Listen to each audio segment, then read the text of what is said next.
Assalamualaikum warahmatullahi wabarakatuh. Perkenalkan, nama saya Rahma Erliana Anastasia dengan NIM 6670230157. Di sini saya akan menjelaskan mengenai jurnal yang saya terbitkan yang bersama rekan saya yang berjudul Junta Myanmar Akhiri Status Darurat, Manuver Politik Menuju Pemilu yang Dipertanyakan. Sebelum masuk kepada pendahuluan, berikut adalah saya tampilkan video mengenai keadaan Myanmar pada tahun 2021.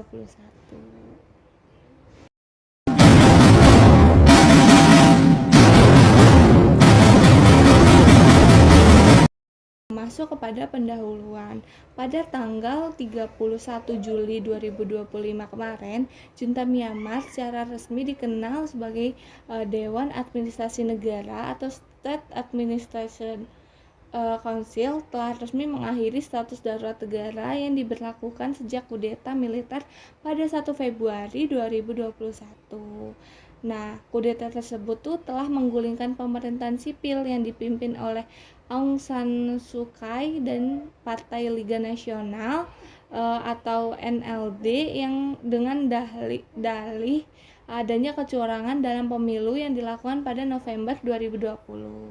Meskipun laporan dari pengamat internasional seperti Asian Network for Free Election atau AFREL tidak menemukan bukti substansial yang mendukung klaim tersebut. Pengakhiran status ini disertai dengan pembentukan pemerintahan sementara atau take care administration yang dipimpin oleh Jenderal Senior Min Aung Hlaing yang juga menjabat sebagai Ketua Komisi Khusus untuk mengawasi pemilu yang dijadwalkan pada 28 Desember 2025 untuk pemilihan parlemen dan juga untuk pemilihan presiden dilakukan pada Januari 2026.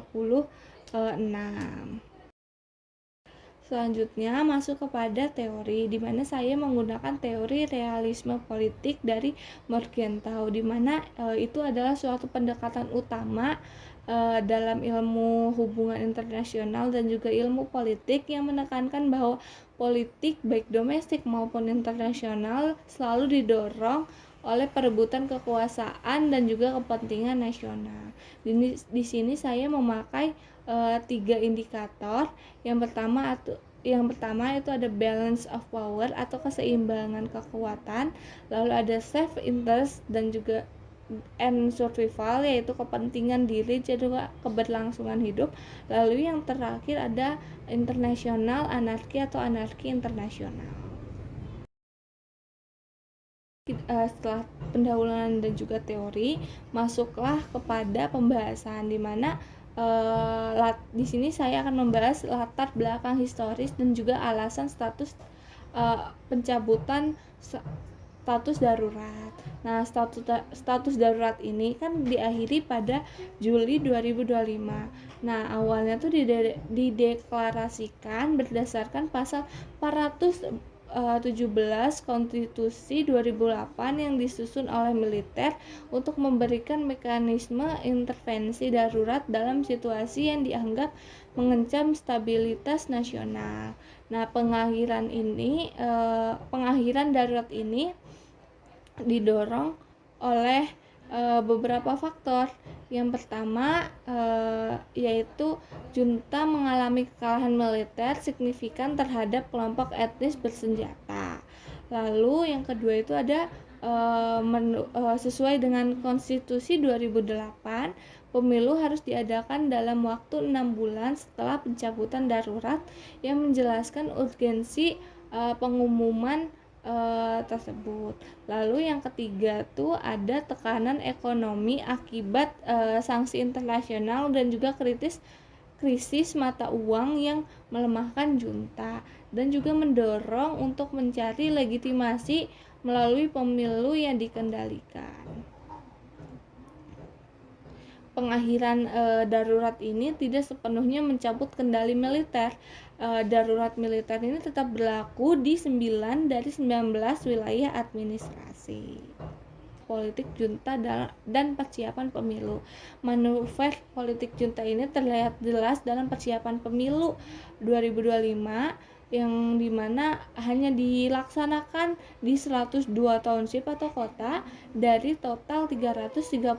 Ini tuh mencerminkan ketidakmampuan junta untuk mengendalikan wilayah-wilayah yang dikuasai oleh kelompok perlawan, sehingga membuat proses tersebut tidak inklusif secara nasional.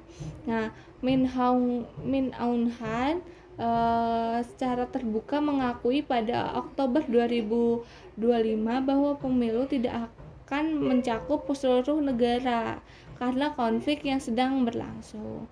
Sedangkan pada tanggal 30 Juli 2025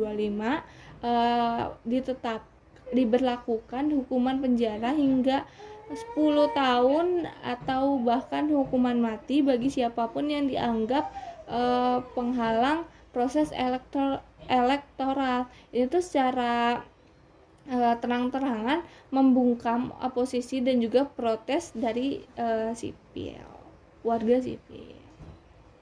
Partai oposisi utama termasuk NLD telah dibubarkan oleh junta dan juga ribuan aktivis termasuk Aung San Suu Kyi tetap ditahan dengan tuduhan yang dianggap politis. NUG dan juga kelompok etnis bersenjata telah menyatakan boikot dan rencana untuk mengganggu pemilu dan menyebutkan sebagai pemilu palsu yang dirancang untuk perpanjangan hegemoni militer. Ini merupakan strategi untuk mendapatkan dukungan dari sekutu seperti Cina dan juga Rusia yang telah memberikan bantuan militer dan diplomatik. Lalu ada implikasi untuk demokrasi dan juga perpecahan etnis, di mana pemilu ini berpotensi memperdalam perpecahan etnis di Myanmar, negara yang terdiri lebih dari 135 kelompok etnis bisa belah. Hal ini karena militer yang didominasi oleh etnis Burma telah kehilangan kendali atas hampir setengah wilayah negara, termasuk daerah-daerah yang dikuasai etnis San, Khan, dan Ranki. Kelompok seperti Rohingya yang telah mengalami kampanye genosida sejak 2017 kemungkinan besar tidak akan memiliki akses hak suara. Hak pemilu ini tuh mencerminkan fenomena demokrasi liberal di Asia Tenggara, di mana proses elektoral digunakan untuk membenarkan otorisme internasional dan juga diplomasi regional. Yang pertama dari PBB atau Perserikatan Bangsa-Bangsa menyebutkan pemilu sebagai penipuan yang dimaksudkan untuk mempertahankan kekuasaan militer di tengah tuduhan pelanggaran hak asasi manusia. Lalu yang kedua ada Human Rights Watch International, IDEA, menyerukan penolakan internasional terhadap pemilu. Lalu ASEAN mengadopsi 5-point konsensus. Lalu selanjutnya ada dampak yang pertama tuh ada kemanusiaan. Lebih dari 2,7 juta orang jadi pengungsi di dalam Myanmar atau lari ke Thailand atau Bangladesh. Banyak anak dipaksa jadi tentara dan desa-desa dibom. Lalu ada dari dampak ekonomi, yaitu mengalami kontraksi PDB hingga 10% sejak kudeta, dengan inflasi mencapai 30% dan mata uang kyat yang terdepresiasi yang diperburuk oleh boikot internasional terhadap bisnis militer. Lalu terjadi juga ketegangan geopolitik dan juga konflik bersenjata berpotensi memperluas keterbatasan, mempengaruhi keamanan Asia Tenggara secara keseluruhan. Nah, lalu yang terakhir itu masuk pada kesimpulan dari kasus status darurat ini menjadi pengingat akan kerentanan institusi demokrasi terhadap otoritarianisme militer serta kelemahan ASEAN dalam menangani krisis internal. prospek masa depan Myanmar tergantung pada kemampuan komunitas internasional untuk meningkatkan tekanan diplomatik dan juga saksi sambil mendukung dialog inklusif antara junta, NUG dan juga kelompok etnis. Mungkin sekian dari saya, kurang lebihnya mohon maaf. Wassalamualaikum warahmatullahi wabarakatuh.